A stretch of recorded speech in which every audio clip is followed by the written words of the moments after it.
Hello everyone. आज के जो आपके कुछ इंपॉर्टेंट टॉपिक्स हैं करंट अफेयर्स के, वो मैंने काफ़ी सारे दिन के जो मुझे कुछ कुछ इंपॉर्टेंट न्यूज़ लगी उसको मैंने कंपाइल करके कुछ आपके टॉपिक्स अभी देखे हैं।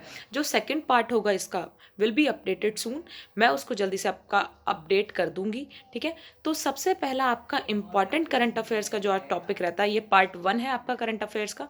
ठीक है, तो इंपॉर्टेंट आपका टॉपिक क्या है? सबसे पहले कि प्रेसिडेंट रूल जो है आपका इम्पोज कर दिया गया है मणिपुर में। ठीक है, जिस तरह से आप जानते हैं मणिपुर में क्या चीज़ हो रही है, तो ठीक है, उससे रिलेटेड आपका जो है प्रेसिडेंट रूल इम्पोज इन मणिपुर।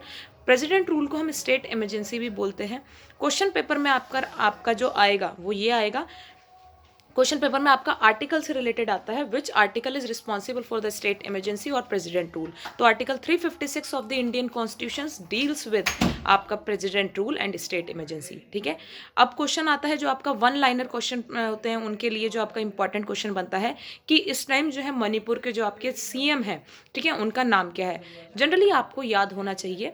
ठीक है, तो उनका नाम है एन बीरेन सिंह, जिन्होंने अभी रिजाइन दे दिया है। ठीक है, आप उसके वजह से क्या हुआ है, आपका जो प्रेसिडेंट रूल है इम्पोज्ड हो चुका है मणिपुर में। अब प्रेसिडेंट रूल होता क्या है? ठीक है, आर्टिकल 356 कहता क्या है? Article 356 of the Indian constitution ये बोलता है कि जब सेंट्रल गवर्नमेंट जो है, ठीक है, रूल करेगी उस स्टेट पर, ठीक है, तो स्टेट गवर्नमेंट जो है वो वहाँ पर कोई फंक्शन नहीं कर सकती। ठीक है, सारा जो रोल रहेगा वो सेंट्रल गवर्नमेंट का रहेगा। तो सबसे इंपॉर्टेंट न्यूज़ आपकी हुई मणिपुर से रिलेटेड ये। ठीक है, सेकंड आपकी इंपॉर्टेंट न्यूज़ आती है कि क्लाइमेट रिस्क इंडेक्स अभी आपका पब्लिश्ड किया है। ठीक है, पब्लिश्ड हुआ है और उसमें इंडिया की रैंक क्या है? ठीक है, तो इंपॉर्टेंट इसमें यह बनता है कि क्लाइमेट रिस्क इंडेक्स जो है आपका पब्लिश्ड कौन करता है? तो climate risk index is published by German watch. ठीक है, जर्मन वॉच जो है आपका क्लाइमेट रिस्क इंडेक्स जो है आपका पब्लिश्ड करता है, जिसमें इंडिया की जो रैंक है वो आपकी अभी 6 है आउट ऑफ 10 कंट्रीज। ठीक है, India top 6 rank out of 10 countries. Third important question बनता है आपका लोकसभा से रिलेटेड। ठीक है, जैसे कि आप जानते हैं कि लोकसभा में जो है आपकी ट्रांसलेशन सर्विसेज होती हैं। आपने देखा होगा ना कि जितने भी स्पीकर्स होते हैं वहाँ पर, कि वो बड़े बड़े हेडफोन्स आपके लगा के बैठे होते हैं, तो वहाँ पर क्या चल रहा होता है कि वो अपनी लैंग्वेजेस में जो है, जो भी वहाँ पर आपके स्पीच चल रही होती है उसको वो सुन रहे होते हैं। ठीक है, तो अभी इंपॉर्टेंट आपका क्वेश्चन ये है कि लोकसभा ने जो है आपकी ट्रांसलेशन सर्विसेज एक्सपेंड कर दी है 6 मोर लैंग्वेजेस में। ठीक है, अब क्वेश्चन यहाँ पर ये नहीं बनेगा कि वहाँ पर लैंग्वेजेस में कर दिया है 6 लैंग्वेजेस में। क्वेश्चन यहाँ पर बनता है कि वो 6 लैंग्वेज कौन सी हैं? तो वो लैंग्वेजेस हैं आपकी, मार्क करिएगा, इंपॉर्टेंट क्वेश्चन है, या तो आप नोट कर लीजिए। तो लैंग्वेजेस हैं आपकी बोडो, ठीक है, सेकंड है आपकी डोगरी, थर्ड आता है आपकी जो लैंग्वेज है वो है उर्दू, फोर्थ आपकी लैंग्वेज है संस्कृत, फिफ्थ आपकी लैंग्वेज है मणिपुरी, सिक्स्थ आपकी लैंग्वेज है मैथिली। ठीक है, बोडो, डोगरी, उर्दू, संस्कृत, मैथिली, मणिपुरी एंड आपकी आती है डोगरी। ठीक है, तो ये आपका इस तरह से लिखिए BDM। ठीक है, बोडो, डोगरी, मैथिली, ठीक है, सेकंड आपका आता है मणिपुरी, उर्दू एंड संस्कृत। ठीक है, तो ये 6 लैंग्वेजेस आ गई।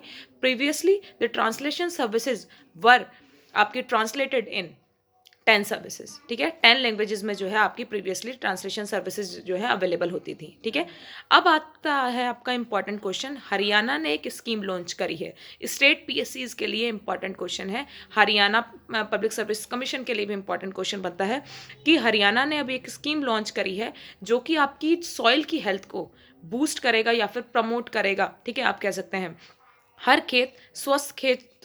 कौन सी स्कीम है? हर खेत स्वस्थ खेत योजना। ठीक है, स्कीम आप कह सकते हैं हरियाणा लॉन्चेज हर खेत स्वस्थ खेत योजना टू प्रमोट और टू बूस्ट सॉइल हेल्थ। ठीक है, टू बूस्ट सॉइल हेल्थ।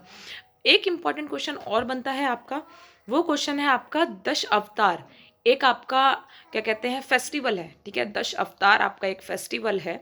पूछा जाएगा ये कहाँ पर बनाया जाता है? आर्ट एंड कल्चर के लिए बहुत इंपॉर्टेंट क्वेश्चन है।